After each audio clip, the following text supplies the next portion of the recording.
Kemudian tempat dan tanggal lahir. Nah, ini yang belum dibahas. Informasi mengenai tempat dan tahun kelahiran Ibnu Hisham tidak tercatat dengan pasti dalam sumber-sumber sejarah yang tersedia. Jadi memang zaman dahulu itu belum ada akte ya. Makanya kelahiran-kelahiran orang di zaman dahulu itu kebanyakan diperkirakan. Ya, ada juga yang dicatat ya, persis hari dan tanggalnya. Tapi kalau sebagian besar itu memang berupa perkiraan-perkiraan, karena pencatatan zaman dahulu tentu belum secanggih zaman sekarang, dan itu bisa dimaklumi.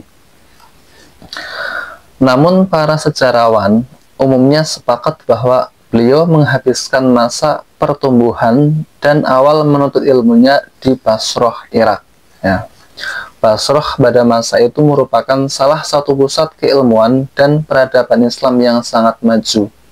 Jadi pada era-era awal pemerintahan Islam itu ada beberapa kota yang penting, yaitu Madinah jelas, kemudian Damaskus, kemudian Kufah, kemudian Basrah, Baghdad, dan Kairo. Ini ada 6 kota yang penting ya pada masa-masa Islam era awal. Dan Ibnu Hisham ini hidup di kota Basrah ya, maksudnya pada awalnya, pada awal kelahiran dan menuntut ilmu. Nanti setelah cukup ilmunya, ternyata beliau menghabiskan sisa hidupnya berdakwah, berkarir dan sebagainya itu di kota Fustat, Mesir.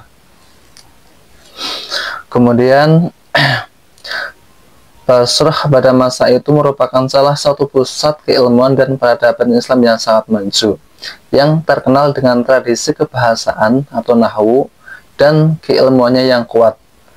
Setelah mencapai tingkat keilmuan yang mumpuni di kota Basrah, beliau kemudian bermigrasi atau berpindah dan menetap di Fustat, Mesir hingga akhir hayatnya.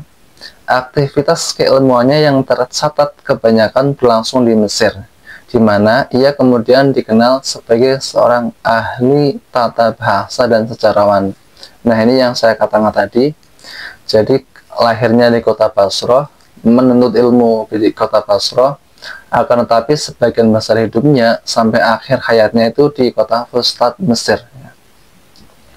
Beliau tadi karena lahir di kota Basrah, dan ketika itu Basrah merupakan pusat studi bahasa Arab ya. Jadi lahirnya ulama-ulama nahwu kebanyakan di kota Basrah dan satu lagi di kota Kufah. 2 kota ini, makanya nanti dalam ilmu nahwu atau ilmu gramatika bahasa Arab itu ada 2 mazhab besar, yaitu mazhab Basrah dan mazhab Kufah ya.